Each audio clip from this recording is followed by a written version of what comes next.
Youssouf Hamdi, le maire de Ouangani. Monsieur le maire, bonjour. Bonjour. Alors, comment se passe la gestion, le fonctionnement de la mairie que vous dirigez maintenant depuis juin 2020 ? Bonjour à toute la commune de Ouangani et bonjour à tous les Mahorais et les Mahorais. Je dirais que pour le moment, tout se passe plutôt bien. Depuis qu'on est arrivé, un nouvel organigramme a été mis en place avec la création d'une direction d'aménagement qui, bien sûr, sera dédiée exclusivement au projet. Et on a réussi à obtenir un poste de chef de projet qui est financé à 45 000 euros par le contrat de convergence. Donc, si vous voulez, pour le moment, tout se passe bien. La structuration des services est toujours en cours. On n'a pas fini le recrutement des différentes directions qu'on a créées, mais je dirais que jusqu'à maintenant, tout se passe plutôt bien, même si c'est difficile avec la Covid qui s'est invitée dans notre vie depuis plus d'un an. Mais je pense que tout se passe bien. Tout le monde s'investit, les collègues s'investissent beaucoup dans tous les différents dossiers qu'on souhaite mettre en œuvre pour cette mandature. Et j'espère que d'ici peu, cette Covid fera partie de l'histoire et on pourra travailler sereinement. Justement, comment fonctionne le conseil municipal en ce moment ? Est-ce que, par ailleurs, vous associez l'opposition dans vos décisions ? Je me souviens encore lors de mon discours d'investiture, après avoir reçu l'écharpe de la part du maire sortant, j'ai été très clair avec tout le monde. À partir du moment où les élections sont finies, il faut passer aux choses sérieuses, c'est-à-dire se mettre au travail pour le développement de notre commune. À partir de là, il est clair que j'ai une majorité sur laquelle je peux m'appuyer, mais bien sûr, je ne fais pas la différence entre cette majorité qui est la nôtre et les gens qui sont dans, entre parenthèses, l'opposition. Donc, jusqu'à maintenant, il n'y a pas eu de problème sur ce point-là. On travaille de concert et d'ailleurs, toutes les délibérations qu'on a prises depuis le début de notre mandature ont été prises presque tous à l'unanimité. Donc, tout se passe plutôt bien. Il n'y a pas de problème particulier. Certains ont voulu faire croire qu'il y a des problèmes dans notre majorité. Ça n'est pas le cas. Ça n'a jamais été le cas. Il n'y a jamais eu de division dans notre majorité. Et tout se passe plutôt bien entre nous et ceux qui sont dans l'opposition. Vous parlez tout à l'heure de ce souhait de développer votre commune. Aujourd'hui, quel est le projet que vous portez et que vous souhaitez marquer votre mandat ? Vous savez, M. Andre, Mayotte compte, d'après l'INSEE, plus de 250 000 habitants. Et 60% de cette population est très jeune. Donc, nous avons décidé durant cette mandature de faire de cette jeunesse notre priorité. La jeunesse, c'est quoi ? C'est une éducation, c'est une politique éducative de qualité, c'est-à-dire l'école. Et pour cette mandature, on se fixe comme objectif de mettre un terme à ce qu'on appelle ici encore la rotation qui n'existe nulle part ailleurs. Vous me demanderez comment je vais y arriver, comment on va faire pour atteindre cet objectif. Bien sûr que c'est possible, tout simplement parce que on sait tous que le gouvernement a fait de l'éducation la priorité, une priorité nationale, une priorité qui, bien sûr, se décline au niveau du rectorat de Mayotte. On sait qu'ils sont prêts à nous accompagner là-dessus. On peut aussi compter sur les services de la DIAL pour atteindre cet objectif. Troisième chose, nous, dans la commune de Ouangani, on n'a pas de problème particulier de foncier, quelque chose qui est très récurrent à Mayotte quand il s'agit de construire une telle ou telle infrastructure. Donc, on n'a pas du tout ce problème-là et je pense que c'est possible. S'agissant toujours de l'éducation, je vous rappelle que ça fait que 8 mois qu'on est, on nous a confié les destinées de cette commune et pour cette année 2021, on a reçu de la part de l'État 2 300 000 euros de subventions pour la construction des salles de classe, pour la rénovation des salles de classe qui sont pour le moins très vétustes et aussi pour la construction des réfectoires. Combien de classes, combien d'écoles en projet ? Il y a 8 groupes scolaires dans la commune d'Ouangani, dont 7 qui sont en rotation à 100%. Donc, je reviens sur l'école de Ouangani 1, qui a été démolie depuis 4 ans bientôt, on a eu la possibilité de travailler avec les services de la DEAN qui nous accompagnent dessus et on espère démarrer les travaux d'ici la fin de cette année civile et peut-être ouvrir l'école d'ici la rentrée de 2023. On a reçu aussi une subvention pour la rénovation de l'école de Ouangani 2. Les travaux ont déjà commencé.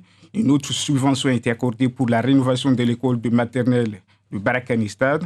Les travaux vont très rapidement commencer, plus la construction de 2 salles de classe et un réfectoire.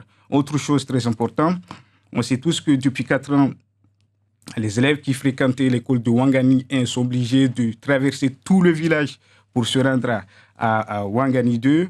On a réussi à obtenir une subvention de 75 000 € pour l'achat d'un bus de 23 places pour justement transporter ces enfants-là. Donc je tiens ici à dire aux parents de tous ces élèves-là que désormais, d'ici peu, ils pourraient bénéficier de ce moyen de transport pour se rendre à leur école respective. Siti Daroussi. Sur le plan économique, monsieur le maire, vous misiez sur l'implantation d'entreprises dans votre commune en misant sur des entreprises portées vers l'économie sociale et solidaire. Sur ce projet-là, vous en êtes où? Alors, pour le développement économique, je tiens à rappeler ici que cette compétence est transférée à l'Interco. Néanmoins, on travaille de concert avec nos collègues de l'Interco pour que les entreprises puissent facilement s'installer dans notre territoire communal, mais aussi dans le territoire intercommunal. Et pour cela, je vous apprends qu'il y a à peu près 1 mois, on a travaillé sur le zonage dans le cadre de la PLUH pour pouvoir justement identifier dans quelle zone on pourra installer les entreprises. Et s'agissant de la commune de Ouangani, 2 zones ont été identifiées, une à Kaani et une deuxième entre Kokoni et Ouangani. Donc, si vous voulez, on continue à travailler pour que les entreprises puissent s'installer dans notre commune et créer de la richesse et bien sûr contribuer à réduire le chômage dans nos différents territoires communs. Mais quand vous dites faciliter leur installation, ça veut dire quoi concrètement? Ne pas mettre gratuitement à disposition le foncier, par exemple, ou c'est quoi? Il ne s'agit pas forcément de mettre à disposition gratuitement les terrains. Il y aura les moyens de discuter ensemble comment on va procéder mais je ne suis pas sûr qu'il s'agira.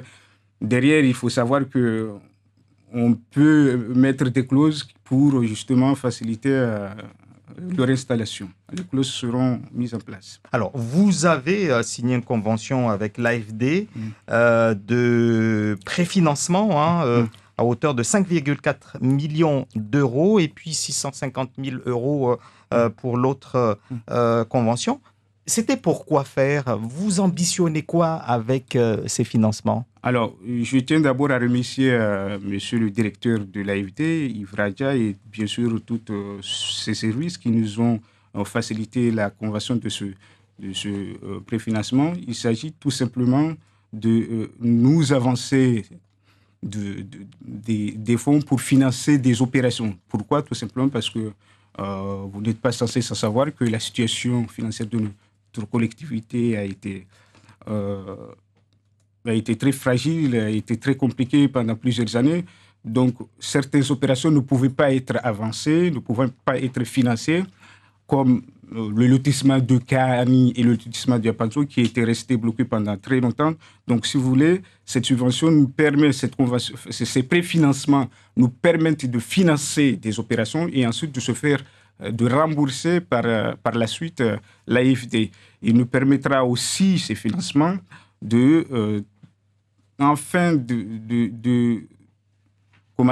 travailler sur le dossier de Barakani Stade qui a été classé depuis plusieurs années. On sait tous qu'à Barakani, on n'a pas un stade praticable et ce financement nous a permis justement de monter un dossier qui aujourd'hui est chiffré à hauteur de 3,3 millions 900 000 €. Actuellement, la demande de financement est en train d'être instruite. Tout est sur la bonne voie et on espère, d'ici la fin de cette année civile, démarrer les chantiers et peut-être inaugurer le stade dans 2 ans, c'est-à-dire vers mars 2023. Alors, pour entrer et sortir dans le village d'Angani, il n'y a qu'une seule route, assez étroite d'ailleurs. Est-ce qu'il y a un projet à ce niveau-là pour une nouvelle route, pour permettre aux Ou habitants l'élargissement? Oui, si vous ne vous trompez pas, c'est une situation très compliquée que vivent nos chers compatriotes de la ville chef-lieu de notre commune depuis que le village a toujours été depuis toujours, tout simplement. Et c'est pas parce que vous m'avez posé la question, mais ça fait partie des projets qui me tiennent à cœur. Et d'ailleurs, on a déjà eu l'occasion de se rencontrer avec le directeur de la DEAL qui s'est déplacé sur place.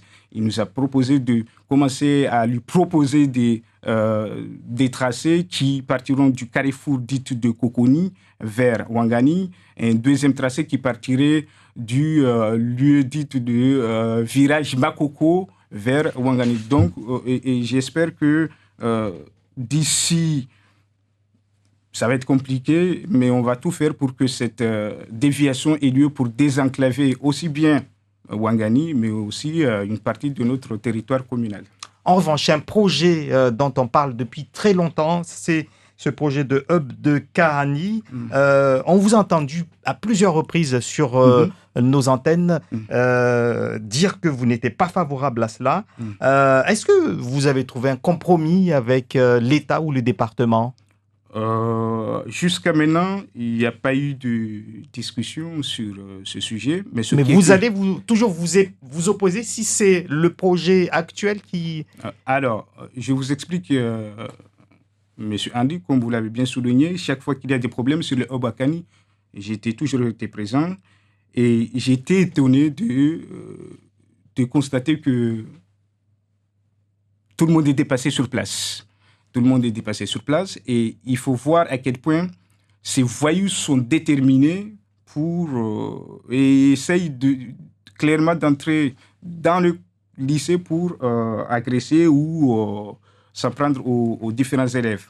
Là, sur le site du lycée, quand il y a un problème, les élèves peuvent se réfugier dans le lycée. Le conseil départemental a décidé depuis de construire un nouvel hub, c'est-à-dire de déplacer le problème. Déplacer un problème à un endroit où il n'y a aucun endroit où les élèves pourront se réfugier. Je vous laisse imaginer le drame qui, malheureusement, peut se produire sur place. Donc, si vous voulez, ma position n'a pas changé. Il faut que le département, encore une fois, revoie sa copie. Je leur ai dit encore une fois, il faudrait qu'il se débrouille pour transporter les élèves de leur domicile à leur établissement où ils sont scolarisés. Je n'ai pas changé d'avis là-dessus et je ne changerai pas. Alors, comme dans quasiment toutes les communes de l'île, il y a eu des destructions d'habitations en tôle illégalement construites sur une parcelle de votre commune. On connaît les tensions qu'il y a surtout à Kahani. Comment est-ce que vous avez réglé ça, puisque on n'a pas eu finalement réellement de retour violent par rapport à ça qu'on a connu ailleurs, et surtout est-ce que ces gens ont pu être relogés ou quelle a été la solution? Alors, c'est vrai que au début, quand il s'agit bien sûr du site qui est dédié à la construction du hub, là où il y a eu la démolition de ces cases en tôle. Il est clair qu'au début, c'était très compliqué. La pression a été très importante de la part de certaines populations. Mais comme le projet de démolition était porté par l'État, c'est-à-dire la préfecture, on a été un peu plus rassurés. Il n'y a pas eu de problème particulier. Quelques rumeurs de menaces ont fusé par-ci et par-là. Mais à la fin, tout s'est très bien terminé, tout s'est très bien passé. Ils ont été relogés S'agissant des relogements, l'ACFAV, qui avait plusieurs fois participé aux réunions de travail avec nous, était chargé d'organiser le relogement des populations qui étaient en situation régulière. Donc, sur ce point-là, je pense qu'il a fait le nécessaire. Plusieurs types de relogements ont été proposés. Et je pense que la CFAV est plus à mesure de vous apporter des précisions sur le logement de toutes ces populations. Merci à vous, Youssouf Hamdi, d'avoir été l'invité de Zakweli. Je vous en remercie.